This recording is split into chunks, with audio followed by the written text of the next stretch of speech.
जय जिनेंद्र। मैं Nidhi Jain BK Jain Thursday afternoon batch से हूँ और पुरुषार्थ सिद्धि उपाय का पहले और दूसरे श्लोक को मैं समरी कर रही हूँ।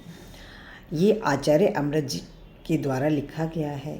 विद्वानों ने इनका जो टाइम पीरियड है वो 10वीं शताब्दी का तीसरा चरण फिक्स किया है।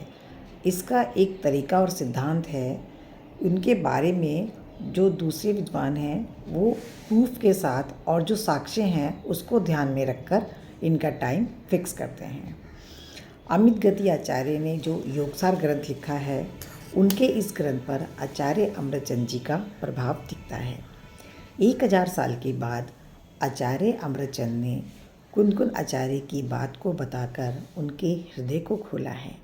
मंगलाचरण में मंगल की कामना के लिए अच्छे से संपूर्ण हो जाए, निर्विघ्न हो जाए, परिणामों की निर्मलता के लिए मंगलाचरण किया जाता है। परमात्मा के गुणों को प्राप्त करने के लिए और आत्म कल्याण की भावना के साथ साथ विश्व कल्याण की भावना भी होती है। पहले छंद में डायरेक्ट फॉर्म में परमात्मा को याद ना करके इनडायरेक्टली नमस्कार किया गया है।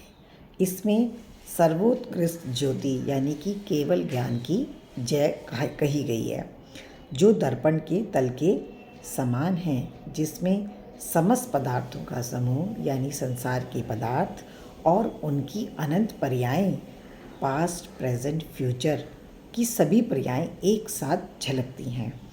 केवल ज्ञान को दर्पण की उपमा दी है। केवल ज्ञान सर्वज्ञता पर टिका है। ज्ञान गुण के माध्यम से चैतन्य स्वरूप को नमस्कार किया है। इसकी टीका टोडरमल जी ने की है इस ग्रंथ में, और इसमें लोहे की सुई और चुंबक का उदाहरण दिया है। मतलब सुई अपने आप स्वयं चुंबक के पास जाती है, वैसे ही दर्पण अपना स्वरूप छोड़कर उनको प्रतिबिंबित करने के लिए पदार्थों के पास नहीं जाता है, और जो पदार्थ हैं वो भी अपने स्वरूप को छोड़कर दर्पण के अंदर प्रवेश नहीं करते हैं। तो जैन धर्म केवल ज्ञान में द्रव्य गुण पर्याय सभी प्रतिबिंबित होते हैं। इस प्रकार तो केवल ज्ञान में द्रव्य गुण पर्याय सभी प्रतिबिंबित होते हैं। जैन धर्म जो है वो आज्ञा प्रधानी और परीक्षा प्रधानी है। परीक्षा प्रधानी का ज़्यादा महत्व है। इसमें द्रव्य गुण पर्याय सभी को समझकर जांच की जाती है। जैन दर्शन व्यक्ति की नहीं गुणों की पूजा करता है। इस प्रकार इष्ट देव अरिहंतों के गुणों की पूजा करता है। दूसरे श्लोक में परमागम का प्राण अनेकांतवाद है। अनेकांत को नमस्कार किया गया है। प्राण और बीज दोनों का अर्थ समान है। इसमें जाति से यानी जन्म से अंधे व्यक्ति के द्वारा हाथी के वर्णन का निषेध किया जाता है, और अनेकांत उस विरोध को दूर करता है। जैसे मथानी से मथ करके मक्खन को अलग करते हैं, वैसे ही अनेकांत भी समस्त नियमों को प्रकाशित करके उनके विरोध को दूर करता है। अनेकांत हाथी के प्रत्येक अंश को प्रकाशित करता है। द्रव्य अनेक धर्मों वाला है, अनेकांत है, और एक धर्म का वर्णन करने वाला एकांत है। जैसे पुण्य तो ही है, यह एकांत है, और पुण्य इस अपेक्षा से है और इस अपेक्षा से उपादेय है, तो ये अनेकांत है। अनेकांत सभी विरोधों को दूर करता है। एक उदाहरण सांख्यमति, बोधमति और स्यादवादी का भी है। सांख्यमति नित्य ही मानता है, बोधमति क्षणिक ही मानता है, और स्यादवादी द्रव्य की अपेक्षा वस्तु नित्य है और पर्याय की अपेक्षा से क्षणिक है।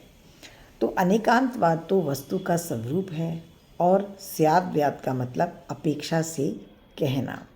वक्ता के अभिप्राय को नहीं कहते हैं। मैं आत्मा हूँ, अपने आप को द्रव्य मानती हूँ, और मैं स्त्री हूँ, तो पर्याय की अपेक्षा से कहा है।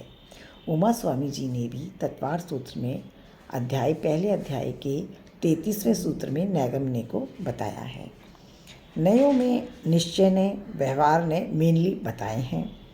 द्रव्यार्थिक नय में निश्चय ने अभेद है, शुद्ध है और पर्यायार्थिक व्यवहार में है, भेद से है और अपेक्षा से है। इसमें अनेकांत में वाणी का, शास्त्र का वंदन किया है और आस्ति नास्ति के धर्म को भी समझाया गया है। एक ही पदार्थ कथनचित स्वचतुष्टय की अपेक्षा से आस्ति है और पर चतुष्टय दूसरे की अपेक्षा से नास्ति है। जैसे थाली में भोजन रोटी होने की अपेक्षा से आस्ति है और मीठा ना होने की अपेक्षा से नास्ति है। कथनचित संज्ञा, संख्या, लक्षण और प्रयोजन की अपेक्षा से गुण, पर्याय आदि अनेक भेद रूप है और कथनचित सत्ता की अपेक्षा से अभेद रूप है। इस प्रकार स्याद व्याद सब विरोधों को दूर करता है, इसलिए स्यादवाद को नमस्कार किया गया है। जय जिनेंद्र।